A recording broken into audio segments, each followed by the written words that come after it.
His teacher was paralysis.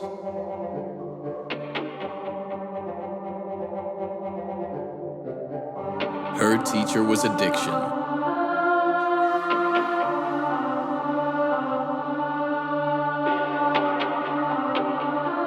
With love, they found each other.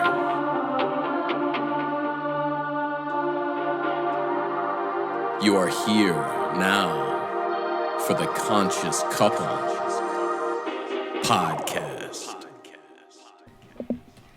And we are live. No, we're not live. We're not live anywhere. We're live. Just We're not live. in our kitchen.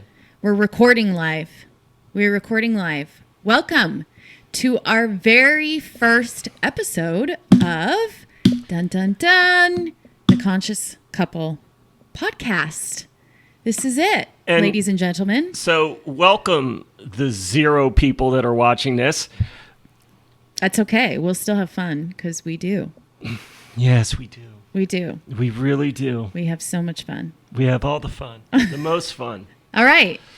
So, welcome to our little world. I guess that's where we can start. Honey, is that Is that what we we're going to start? start with? Welcome So what to- is all this about? What are we doing here? Welcome to our world. What are we doing here? What the Why are hell we- are we doing? Why are you giving Why us... are we bothering any these time people? and Because I'll be attention? honest with you, if I was watching this, I'd already be annoyed. Yes, me too. I'd be extremely annoyed. Well, that's why we say nobody can live with us because we Well, just nobody yes. except you and me Yes. can live with each other This is because nobody could ever want to live with us. This is true. So, All right. hey, we may be talking to 0 people for forever, but we enjoy our time, right? Yes, we do. We Okay. totally do. All right. We totally do. So, Totally. where do we go from there?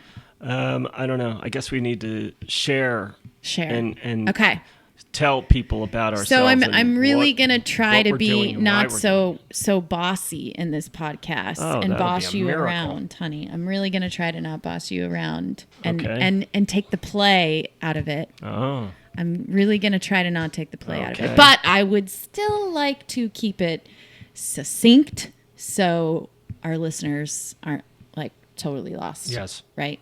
Okay. yes. So with that in mind, I'll make it fun and succinct. So let's have a starting point and an ending point. How about Okay. that? Can you handle that? We can do that. Okay. So But the starting you point. can do all that. The starting point today. I'll do the logistics. Okay. Okay. You do Yes. the fun. Yes, please. Is that how this? I got to remember to look up at the Yes. Okay. phone. So, / starting camera. point A. Let's start with, well, who is the conscious couple? Because some of you may be listening to this for the first time ever. You have no Apologize. idea who M. Hollis is. You have no idea who Scott Sunderland is and why they're yakking at you. So, let's give them a frame of reference. Okay. Okay? Yes. So, honey, what Yes. was your life and you like 10 years, 15 years prior to us meeting for the first time September 2017? Well, once upon a time. And I'm going to interrupt. If you are all wondering why I'm holding this mic That's because I bought a boom mic and she was too cheap to buy one. So or who was too cheap. So, well, I bought one. hey, So. next one I'll have What a boom. else? If I was cheap, I wouldn't have bought any. Go on. True facts. Anyway, yeah, so obviously, I'm a little on the, how do we say it nicely, elder side, but I am, very young at heart. Uh-oh. What? You can hear the picking of the fingers. You can hear the picking of the fingers? Oh my God, that's a problem. So I was in a very long-term relationship with really a very, very wonderful person. I had, 3 children together, lived a whole life together, and Much better. And I just wasn't happy and couldn't blame anybody but myself. So, I owned the construction business, which basically owned me, and I started to go down this path of we call enlightenment, although I didn't call it quite that at the time because I was not a happy guy. So didn't really understand what was going on, needed to try to understand what was going on so I knew where to direct my life, and I can't pick my fingers. And you must speak into the microphone. And I am speaking into the microphone. I totally training. am. We're training. So I had been paralyzed, and I knew I created that. That's a whole nother story that we don't need to go to now, but I knew I created that. So if I can create that, then I can create the life that I really wanted. I knew I had that power. I just wanted to pick through and find out, how do I do that? Because I read all the Deepak books. I read all the Dr. Wayne Dyer. I listened to all the, back then, the tapes and the CDs and whatever I could get my hands on, where, Dr. Wayne Dyer would talk, or Tony Robbins. I, bought his course and his books, and I did all the things. And I was still just really unhappy. And it seemed, laying in a bed unable to move. And I thought, well, this is where this takes me. Like, I did all this work of trying to find out how to live the best life and how to be conscious. And here I am now laying in this bed. It doesn't add up. What happened? And I kind of, threw my hand up to the spiritual world. And in learning to do all the things over again, walk again, and all of that, I learned to trust something that I couldn't see, couldn't hear. I necessarily couldn't feel it either, but I knew I just needed to focus on what I wanted in life instead of the things that I thought were going to get me to what I wanted. So instead of focusing on the money, maybe I should just be happy. Maybe I should just find a way to be happy. So really struggled with that for a long time. And then led me to I got to do something different, because I just wasn't, I don't know the right words, fulfilled. I felt lost. I felt I had everything. I had the family, I had the beautiful house, I had the boat, I had the cars, and I was still unhappy. And that shocked me, because I never really thought that I would ever be there in my life at that time of my life. I thought I'd be totally happy, because I would have all the things that would make me happy. I would have the beautiful family, the great kids. I thought and I did have the possessions, everything that could make somebody happy. But I didn't have me, and I didn't even know what that looked like. I didn't even know, what do you mean I don't have me? I wake up with me every day. So what does that mean? So I knew I had to go down a path to find out. My world was awakened, and I decided I'm going to go find happiness. I'm going to go out there. I felt like I was this explorer that was going to go out into the world and find out what true happiness really meant, not for anybody else but me. And I knew that was up to me, not to somebody else. And now, that led me to, I guess, crawling in the cocoon, awaiting to become the magical butterfly, which obviously I have become. Yes? So do you want to share with anybody, the one person that may be listening to us, what preceded your inquiry? What sparked Big words. your I need to go and find? Because I'm pretty sure there was a pretty specific big event in 2012. Yeah. I was involved in a tragedy where someone very close to me was died, and I was convinced it was my fault, and just looking for forgiveness, and of course all these things adding up. This came at a time where I was probably the most unhappy, and you would think I'd be grateful. I mean, I couldn't walk at one point. I couldn't feed myself at one point. I couldn't close my eyelids. My eyelids wouldn't close at one point in my life. And here I am walking, here I am working, here I am driving cars, here I am skiing. And Yes. for those that don't know, that was also another pretty big event in your life. For sure. It was huge, because I was missing what was obvious, I guess you could say. I overlooked so much. And in this tragedy, I had what now I call the king rat, which is this feeling that I had been addicted to all my life called guilt. And it was coupled along with another emotion named shame.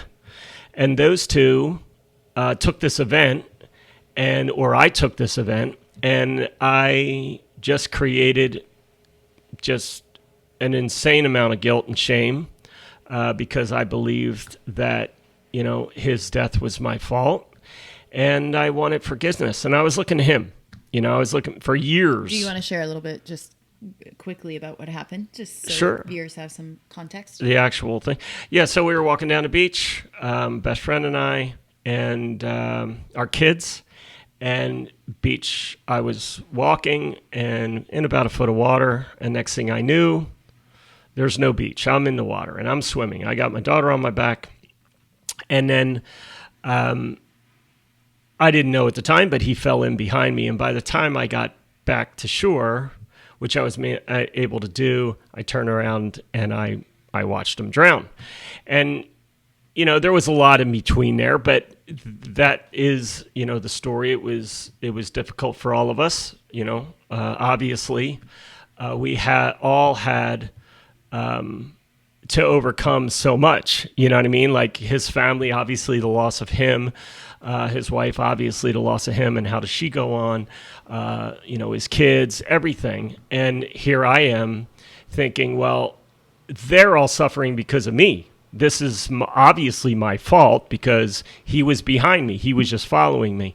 And I couldn't hear, we were in the wrong place at the wrong time, and just couldn't hear that. So I just wanted forgiveness from him. It's like, dude, please tell me we're okay and I'm still a good person. Please tell me I'm a good person. And it was the search for that led me to that answer, and it came in a meditation at a workshop, and it was basically the voice coming back to me finally that answered, saying it's never been me that you've been looking for. It's always been yourself. You just need to forgive yourself. And that was huge for me. I mean, it was an awakening moment for sure. Yeah. Right? And I think that's what a lot of people like me, you get to this point of middle age or, and you start to look at your life and you start to think, you know what, I thought I would be a lot happier by now. I thought by having, the family and having all the things and the vacations and the big title of, my job or career, that I would somehow matter. And I think so many of us fall into that trap that we've been looking outside of ourselves, trying to find our value and ignoring the voice inside of us that is our value, that is who we really are. And, it's just the uncovering of that voice and listening to it. And that's what I really started to learn to do. It didn't really matter what it was saying. I was just listening to it, and I would react to it, and it would say things, and and I would listen, and it has led me to the life that I live, that we live now, and it's pretty dang good. I mean, it's really funny when you look at your life, and we were just having this conversation of looking at my life in the last 5 years and thinking of the magic that it is, and to all the places that we've gone, the relationships that we have formed, our relationship together that we built, and it's magic. And if I would have seen that at 12 years old, then I would have been like, oh, wow, this looks pretty damn good. This looks like a pretty nice life. This looks really good life. And it is a sense of freedom, and I'm just so happy that I got here, that I actually made it work. And, now it's trying to first tell other people, which is, our passion of, that life exists for you. If you're great and you're happy, and even it's 70% happy, you're 70%, man, you got the world beat. You got it. I mean, great job. You may or may not want to tune in, but there is, for the people that don't have that are living in that internal voice of misery that tells you all the things that you're not and all the things that you are, and none of them are good, then I think we have a responsibility to share the story of how do you get from there to here. And that is uncovering, as we say, the universe inside you, the God inside of you.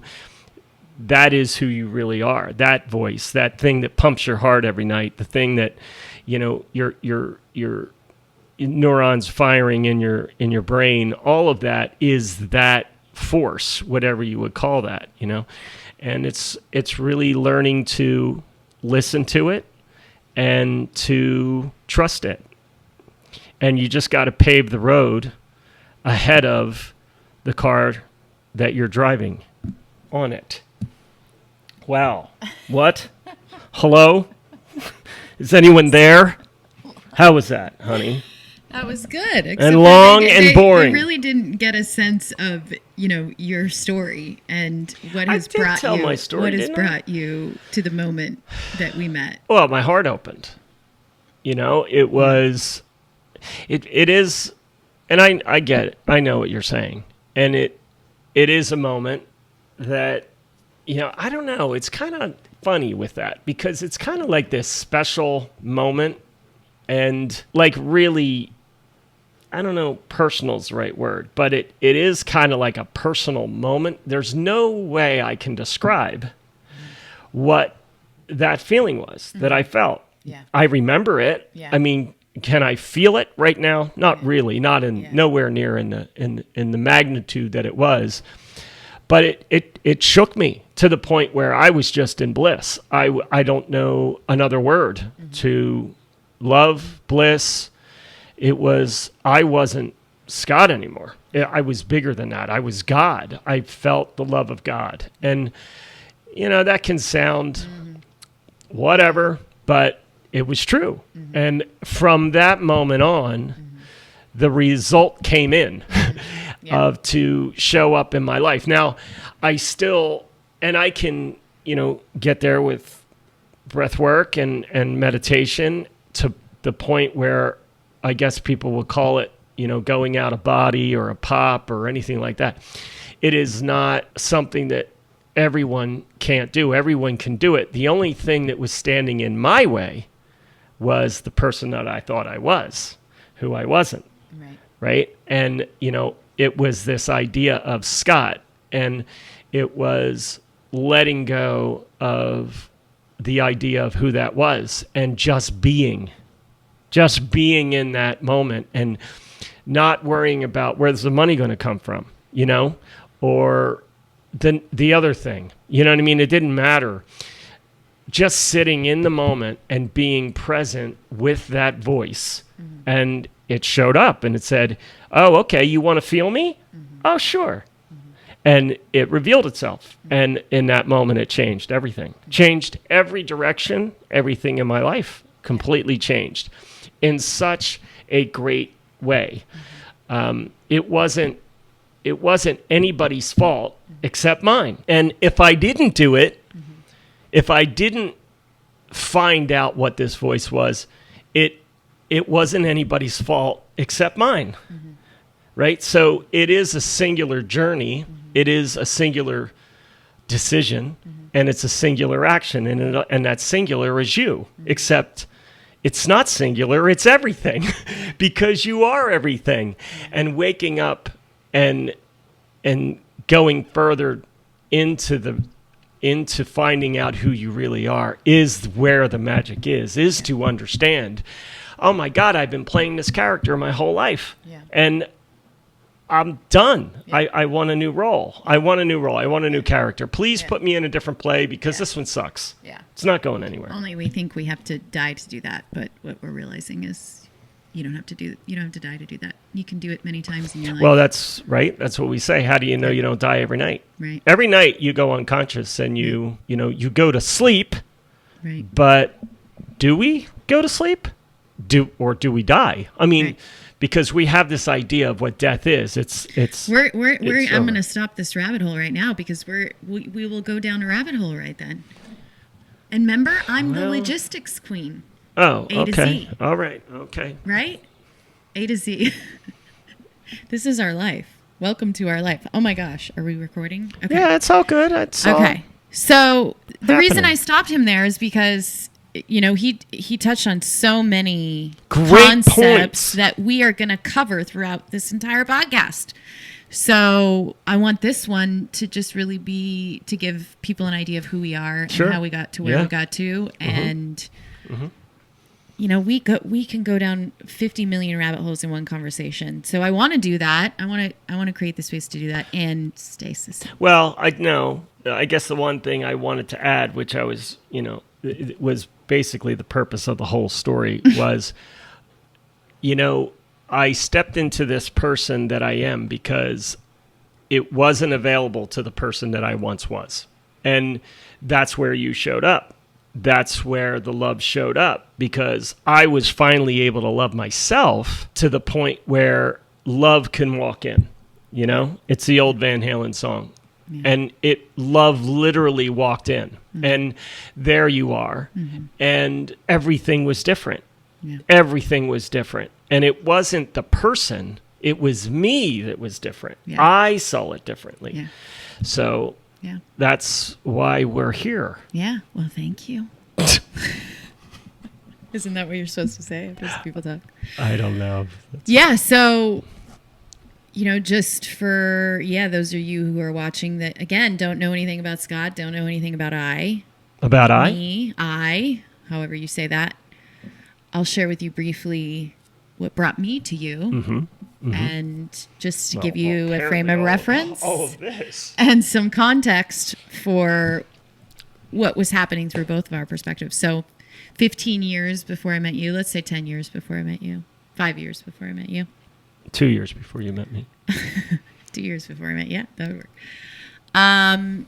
Yes, similar, had married, 3 kids between us, had toys, had jobs, took vacations once a year, started our own Airbnb business on the outside, right? Everything seeming successful. Do these things and you will be happy is what we're all taught and told growing up, that this is what a mother does. This is what a wife does. This is what a daughter does. This is what a sister does. And I'm saying those because I'm coming from the perspective of a female, obviously.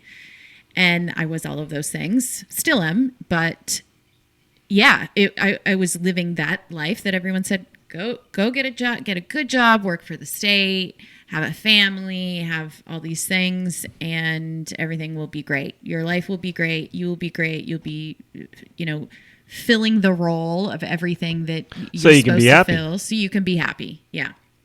Only the problem was I wasn't happy, and I had all of these things on the outside, as you said, that I thought were going to make me happy, and they weren't. That was the problem. I was really like, okay, I'm living this life. I had a rocky start to life in some ways. By 12, 13, 14, I was doing drugs and drinking and had 2 suicide attempts when I was 15 and 16. So I finally felt like I had grown past that troubled teenager, that one that had all the issues and would never, would never grow up to be anything or anyone. And so I was finally living that life. Like, look at me. I grew up and I became this great person. And like I said, it wasn't working because I was still miserable on the inside. And I only numbed that and didn't look at that by taking prescription pain pills, hydrocodone specifically. And had a pretty serious addiction to those that no one knew about, which made it worse because then you can keep it hidden. but I was able to maintain my motherly duties, my wifely duties, my job duties, my life really by taking those pain pills. And it numbed me enough to not have to look at, why am I unhappy? What is it inside of me? Because we are all afraid to ask that question, especially as women. I think we are afraid to ask, why am I not happy? Because if we even open that door and admit that we're not happy, it may mean that we have to change things. And we're terrified of that. At least I was. I had no trust in myself. I had no confidence. I literally thought I could not maintain a life without my husband. I didn't know how. I thought I would screw up my life. And Same. so, you know, I kept all those thoughts and feelings down by taking pain pills until I remember one day, you know, being like, I got to go to rehab. Like, I have to do something different. You know, early years of my marriage was pretty dysfunctional and really unhealthy. And it was just contributing to the whole. And so I remember saying, I need to go to rehab. And I ended up meeting with another doctor. They put me on what's called Suboxone, which for me, I still used it to get high, essentially. So it was a replacement, but for me, it wasn't really a replacement. So I, you know, took the Suboxone and was just trying to maintain. I was just trying to maintain everything. I didn't ever think that there was a way out. You don't think there's a way out. You don't think like life will change. You just think this is what people do and you're just going to do it and you're going to get through it. And, you know, I had thoughts of maybe when the kids grew up, because I knew the marriage wasn't super healthy. I just thought, well, when the kids grow up and they're out of the house, then maybe at that point, you know, I can look at what needs to happen with him and I. But I just didn't know. I didn't know there was a way out. I didn't know there was anything else you can do until my mom actually moved from Hawaii to live close to us in Kellogg, Idaho, where I lived at the time. And my mom had always been into, I would say, she'd always talk about the universe, and she would, you know, talk about psychics and karma and some type of spirituality. Yeah, like some type of spirituality. I knew I had always felt very uncomfortable in churches from a very young age. I didn't like religion, so that wasn't, but I always had a sense of a God. I always had that sense inside of me. It was just a really personal relationship. And so no one ever taught me anything about spirituality, religion, anything like that, which I think is a bonus because I got to find it on my own. But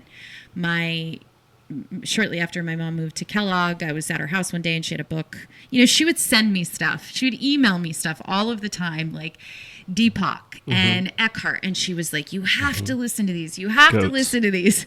And I'm like, oh, mom, just sending her stuff. Like, not going to listen, whatever. You know, I got a life to live. I got shit to do. I got kids to take care of. I got, you know, I have responsibilities. I don't have time to read all that nonsense.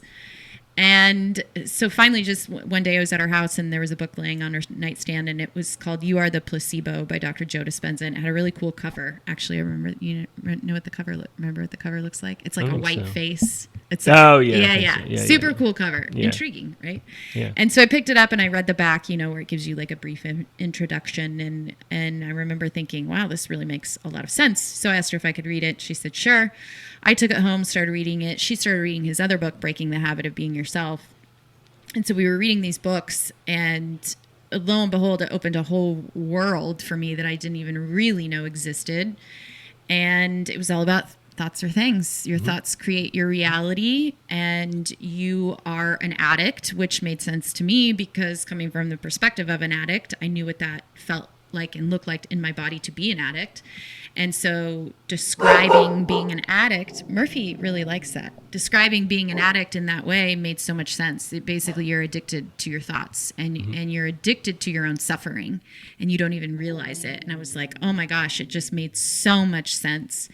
So because of that, I started watching YouTube videos on probably the things you had studied your whole life. Absolutely. But I didn't know, you know, Deepak and Oprah and Eckhart and, you know, all these really big names in the world of spirituality. I started following more personal development people like Tony Robbins, Glennon Doyle was a big one that I had followed. And Dr. Shefali was a big one in the beginning. So I opened a gate for me that felt so resonant it was like my body was reacting to everything I was hearing on such a cellular level. I could feel the resonance in my body. Yeah. I could feel Well, it. it is. It's kind of, it's remembering. It's remembering. Right. Yeah. But yeah. you know what? When it's kind of funny, and I think this resonates with both of us. You know, my mom was the same way, very spiritual, and she would take me to psychics when I was a little kid and tarot card readers and all that. And I would watch my mom, and I would see her in her life, and clearly this woman wasn't successful. I mean, she didn't have any money, and I really didn't see her as happy. You know, I didn't really know, though. And so if this is the face of spirituality, then no thanks. You know, I'll just get out there and I'll just work my ass off, and I will suffer for the happiness to come, you know? Mm-hmm. So it's interesting. Yeah. With that. Yeah. Yeah. Yeah. So I started practicing meditation. Never meditated before. It was very frustrating. It was like, you tell a person that's never meditated before, sit down and stop thinking, is like the most impossible thing you can do, especially, you know, somebody at the time that was avoiding thinking anything, that was actively taking pills so I didn't have to think about things. And so, but I think, you know, like both of us and so many people out there, your shit gets too big and you're just, you can't continue the way, you know, you cannot continue the way that you're continuing. And as somebody who had no, I would say, willpower or no personal power, no confidence, I didn't like anything uncomfortable. And so for me to actually stick to, and I wasn't a morning person at the time, I hated waking up early. So to actually decide to stick with the practice of getting up in the morning at 5:30 many mornings to meditate for 45 minutes, just that in and of itself started to grow the confidence within me. It was like, wow, I can actually stick to something and do something that's healthy for me. And so I started meditating, and my mom and I would have discussions about the book and just all these other concepts, spiritual concepts, because even though she had already been in that world for a while, this was some new information and we could really dive deep with it, which I enjoyed. Nobody, of course, at the time was talking about these things in my life. I lived in Kellogg, Idaho. Like, there's nobody there talking about personal development or self-help or spirituality. But maybe there's some underlying theme, and it's like the seeds all in the ground just waiting for something to show up to start watering them, right? Yeah. And it felt like that. Yeah. It felt like, oh my gosh. But at the same time, it was really challenging because I felt like my world was splitting in two. Like I all of a sudden had this world that felt so resonant, but then I was trying to maintain this world that was anything but that. And not like, you know, my life was miserable. Of course, you know, like I said, we had things, we had nice times. It wasn't, you know, terrible. We had good things, but it didn't matter how I felt on the inside. And so my mom, I remember, said one day, well, Dr. Joe is going to be putting on this weekend retreat, and we should go, you and me and your sister. And I'm like, oh my gosh, terrifying for me, because I had never done anything without my husband, spent money on it. He was definitely not on board with really any of this. He could see I had been changing, and this was about 9 months into it. He could see I was changing, and he was very uncomfortable with it. Everybody in my life was very uncomfortable with how I was starting to change and do things differently. But again, it felt so good for the first time, probably in my life, at least since I was a kid. And so went to the workshop, and that really opened my eyes even more. I knew, you know, he said something that we talk about a lot. He said, when you go home, shit in your life is going to fall apart, and don't you dare try to put it back together. I'll never forget that. And when I got home, shit was trying to fall apart, and I kept trying to keep it together for a while because I was so scared of what that meant on the other side. I was terrified of divorce again. I'd already been divorced. I was terrified of splitting the family up, all of it. I didn't know what I would do. What am I going to do? You know? So, a few months later, went to another retreat, an advanced retreat, had my, I guess you could say, spiritual awakening, although it had already happened. It was the first time I experienced energy moving through my body. And we met at that workshop. Not a lot of people actually know our story. We really did meet then. We met at that workshop after my big pop or experience with energy profoundly shifted me. And I remember looking for my roommate because I didn't know anyone else there at the time. And I went walking down. I was on a golf course. I went walking down this tee box, and I see someone walking towards me. And we had, ran into each other a few times before that, and from a Facebook group, we had whatever. So I saw you walking up, and we hugged because that's what you do there. You hug everybody, especially after meditations, because that was a walking meditation. And yeah, something just felt. I think for me, the best word is familiar. Yeah. It felt familiar in some strange way. Like, how is this familiar? I don't even know this person. Yeah. And, you had your experience in that meditation with your heart blowing open. My heart completely had just blown open. It was like two hearts just blown open. And then all of a sudden, in a hug, it's like they open to each other. And that, obviously, that date and time is etched into our memories forever, and it's sort of what started the beginning stages of our journey together. Yeah. I remember it very well. Too, I do. Honey. I remember it too. Are you crying? Well, it was kind of what? Are you crying? No. Well, it was kind of it became this. I don't even know how to describe it. There's really no way to describe it. Yeah. There really isn't. There's really not. Because words again, don't do justice. Even with you and, the journal, which, maybe we'll do an episode on the journal. Yeah. It's very telling. Yeah. But for me, I thought, I had it all. I just needed to fit in this puzzle somehow. My happiness is fitting in this puzzle somehow. And when all of a sudden, I never really even thought of ever leaving or divorce or anything like that. I never thought of any of that, honestly. There were a lot of times where I wasn't happy, with my partner. We'd been together for a very long time, and people change. And there was a lot of times that, man, I wish she would have just do this, or why she do that, but I would never really discuss it or have that. Sure. Never open in that way. And I think that's what we do. We're so terrified to share ourselves with somebody else. Mm-hmm. Where this Especially was totally different. Yeah. This was like, I wanted to share what I had just experienced laying on that floor. Yeah. And I wanted to share the beauty I was seeing in the moment of being on that golf course, because you're standing on a tee box. I'm out there walking, watching people, how do you even describe it? I mean, they're coming to Jesus. They're having their coming to Jesus moments.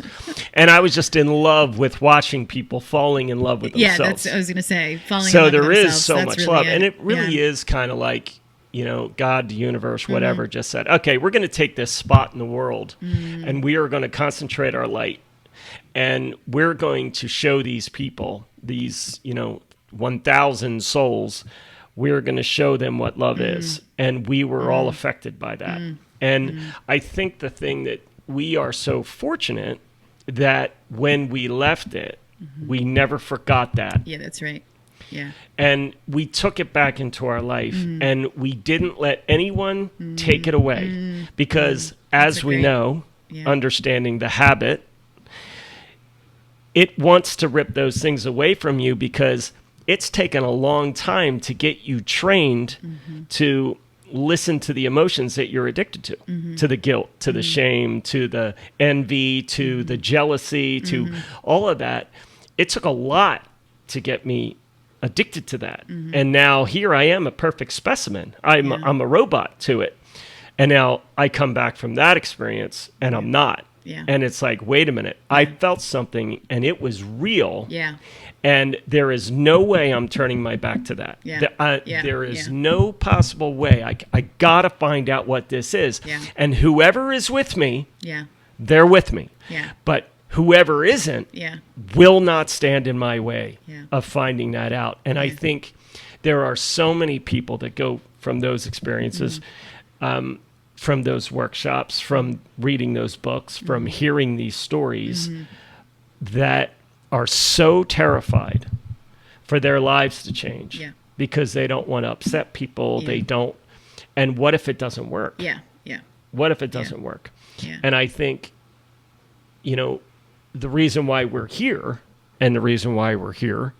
is to really step in and say, okay, listen, this works. It happens. Maybe your mom and my mom didn't have all the answers because they weren't all unveiled to them.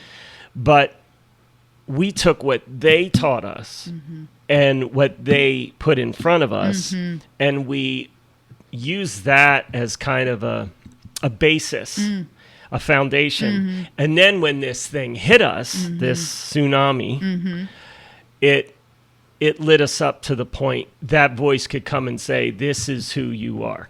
Yeah. This love that you feel right now, this light that you feel right now, this energy that is shooting through your body right now, this is who you have been this whole time. And the other one, the other person that you think you are, the person that would go out on the boat and would pick literally, what side do you want to go? Do you want to go to the east and go until the fuel runs out because you can't live with yourself anymore and you want it all to end? Or do you go back into shore and go back to your life? What is your answer? And if I was willing to go to the east and let the fuel run out, then I'm in the room on fire, man, and I need an answer. And listen, if you're going to tell me this is the answer, I'm listening. Because I was in way too much pain, in my own pain, self-generated pain, that there is no way I'm not running through those flames. I don't care. Because listen, if I'm ready to end it all, if I'm seriously thinking about maybe life would be better if I wasn't here, and I think we've all had that conversation. Sure. We've all had that conversation once in our lives. To get from there to where we are now, and where I am in myself, where we are in our relationship, where we are in our life, and the understanding of who we have become. We have a requirement to share that information and to actually share the results. To share our relationship with people, to see what that looks like. Absolutely. What a conscious couple looks like.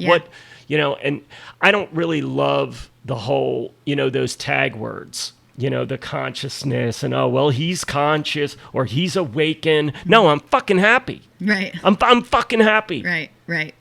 Right. Simple. I don't love all the terminology because then I don't understand what that means. Well, do you know what happiness means? Right. Yeah. Because happiness is just being free in your own mind. That for me, I think that's really what it is. Is being freedom. Free in my own mind. And listen, 100%. Am I every day? No. No. It's still, but I know it because I have felt it. I have been there. I have been on the shore of that bliss, of that, oh my God, what is happening to me? And I'm scared shitless, but at the same time, I need more of this. Yeah. And I think, like you said, it really kind of hit me that, it's like our moms almost set us up to get to the furthest point they could go so that we could then carry the torch. And I think the thing that drove us from the beginning, which we'll dive into deeper on other episodes, but when we decided to actually make this a business and help other people, was that, like you said, we actually took that feeling home. We didn't let anyone stand in the way of it or take it away. And we asked ourselves, what does this look like in an everyday life situation? Not just in a room with 1,000 people where you're away from life. It's one thing to reach states of bliss and love. It's another thing when, the rubber meets the road and you go home and you're going to have all of the reasons. We both had all of the reasons to dive back into the old and not continue to find that thing that we had felt and what that looked like for us. Every single million reasons to not.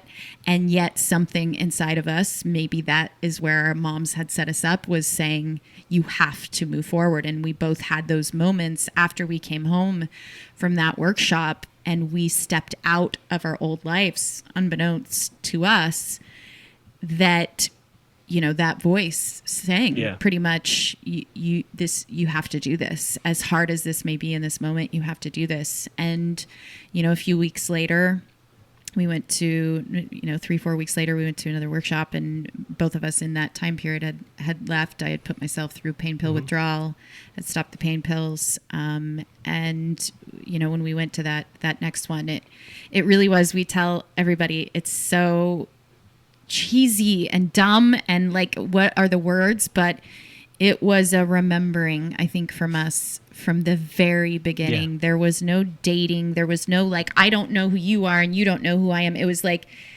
No, I found you. I found you. And it was like, nobody actually has ever known me like you know me. Same.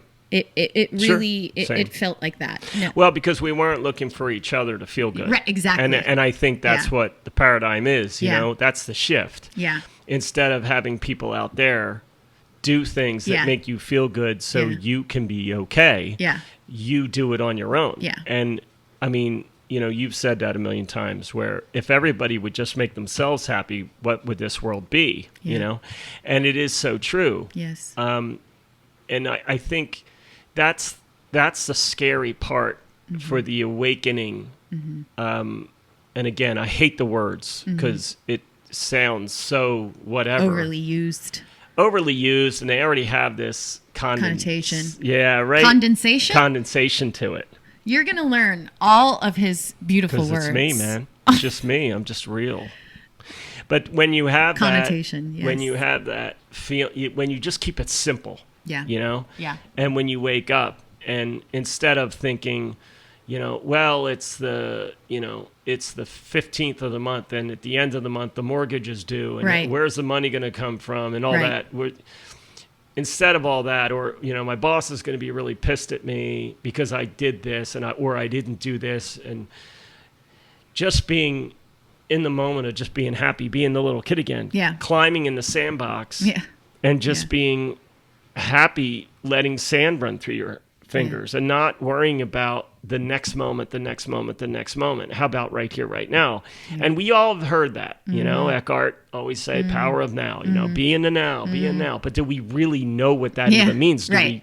we Right. practice it? Do we try it? Can we be in it? experience it? Can we experience it? Yeah. I know in that moment on that floor that I experienced it. Yeah. And I knew when I went out of body sitting in a chair.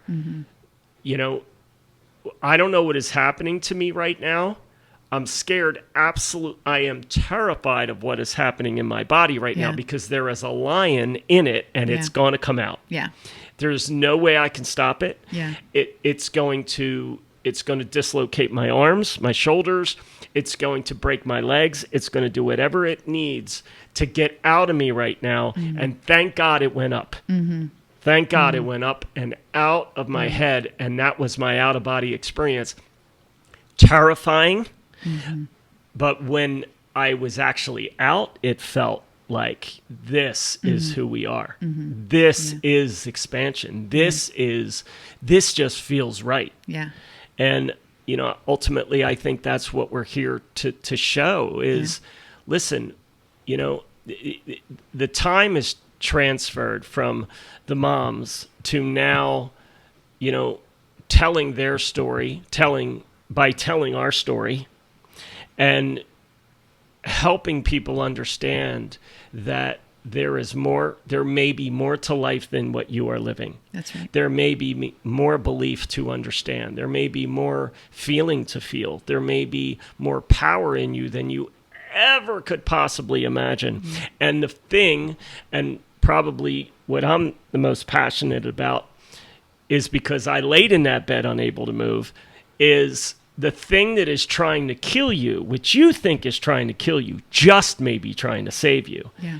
And the more and more and more and more of the people we work with, the people that we get in the sightlines of that are trying to overcome condition, that to me is, if we get that right, if we start to understand, well, maybe it's the condition that's trying to save me, maybe then people start saying, well, instead of fighting it, you're saying I should thank it? Well, maybe. Yeah. Which we'll dive deeper into all of I know. that. I really went all on a tangent on that one. Yeah, we're at 49 minutes now. I know, we're done. No, This is yeah, it. so Has that, to end now. So that brings me to the next good point, which is I do not want to end this episode without really talking about what our intention is, since this is our first episode and people wonder, why the hell should I tune into you again? Why should I spend my time and energy listening to you two? So I think the way to end this is, you just heard our story. This is the conscious couple. We have learned in the last couple years of we're coaches, how important the idea of niching down is and having a niche and reaching a specific audience. And I think for us, the Conscious Couple podcast is obviously about what a conscious couple looks like, because so many people don't know that. So many people think that they don't have access to that. It's hard when you start to walk down a spiritual path and your partner isn't. Yeah. We know firsthand, obviously, how difficult that is. So we want people to see what that looks like as a conscious couple, how we live our lives, how we work through certain things as a couple. What are the foundations of our relationship and our life and our beliefs? And then also being able to be creative with this podcast, because we have had to work with niching down so much that there are so many things that we want to talk about. I mean, it's excessive. So many, just from because you it being, affects everything. Right. You being paralyzed, to losing Brad, to me being an addict, to me being a mom, to me figuring out I can't be with a partner that it doesn't study this work, that I can't live that life, to being a business owner, to crypto, and to go through,